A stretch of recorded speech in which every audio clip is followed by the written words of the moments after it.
아세아시멘트가 시멘트 가격 인상을 6.4%로 조정했다는 소식이 들립니다. 누가 들으면 혀를 찰 법도 한데 해당 업계에서는 그나마 한숨을 돌렸습니다. 그간 시멘트 제조사들이 12%가 넘는 가격 인상안을 제시해왔기 때문입니다. 선두 업체인 쌍용CNE는 당초 14%의 인상안을 요구하며 레미콘사들과 치열한 협상을 벌여왔습니다. 그러다 9월 25일 6.9%의 인상으로 결론을 지었습니다. 한일시멘트도 기존의 인상안을 거두고 6.8%로 조정했습니다.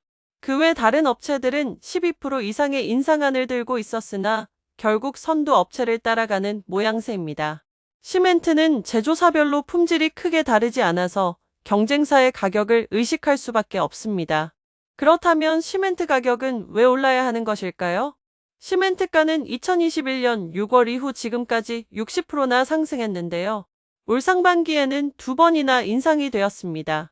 시멘트 가격 인상의 첫째 원인은 전기료입니다. 전기료는 올해 1분기에 9.5%, 2분기에는 5.3% 올랐습니다. 전기료는 시멘트 제조 원가의 20%나 차지하기 때문에 가격 인상은 불가피합니다. 두 번째 이유로는 환경 규제를 들 수 있습니다. 시멘트 산업은 질소 산화물 배출 1위 업종입니다. 시멘트사들은 정부의 정책에 따라 2027년까지 대기오염 물질을 50% 이상 줄여야 하는 상황입니다. 업계에서는 조 단위의 설비 투자가 필요하기에 정부 보조금까지 논의되고 있습니다. 시멘트사는 설비 투자 비용을 가격에 반영해 나갈 것으로 보입니다. 시멘트 가격 문제는 6% 선에서 봉합되는 듯했습니다. 그런데 또 문제가 생겼습니다. 바로 이스라엘 팔레스타인 전쟁입니다. 최근 들어 원자재 가격이 안정세를 향하고 있었고 금리 인하의 분위기까지 감돌았습니다. 그런데 하마스가 이스라엘을 공격하면서 찬물을 끼얹었습니다. 전쟁이 시작됨에 따라 국제 유가는 약 8%나 올랐습니다. 유가가 오르면 유연탄의 가격이 오릅니다. 유연탄은 시멘트 원가의 30% 이상을 차지하는 주요 원료입니다. 문제는 선두 시멘트 업체가 9월 말에 인상 수준을 결정했는데 10월 초에 전쟁이 발생한 것입니다. 만일 전쟁의 여파로 인플레의 압박을 다시 받는다면 어찌 될까요? 어차피 시멘트 제조사들은 가격 인상을 요구하겠지만 그 시기가 앞당겨질 것임은 분명해 보입니다.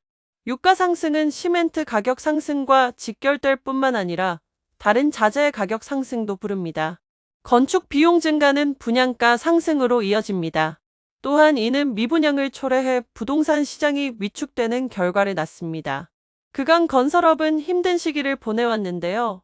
최근에는 금리 인하 이야기도 나오고 연말이 다가오면서 내년 경기에 기대감도 있었습니다. 그런데 전쟁이라는 복병으로 인플레의 우려감이 다시금 고개를 들고 있습니다. 지난 24일 한덕수 국무총리도 각 부처에 고물가와의 전쟁을 주문했습니다.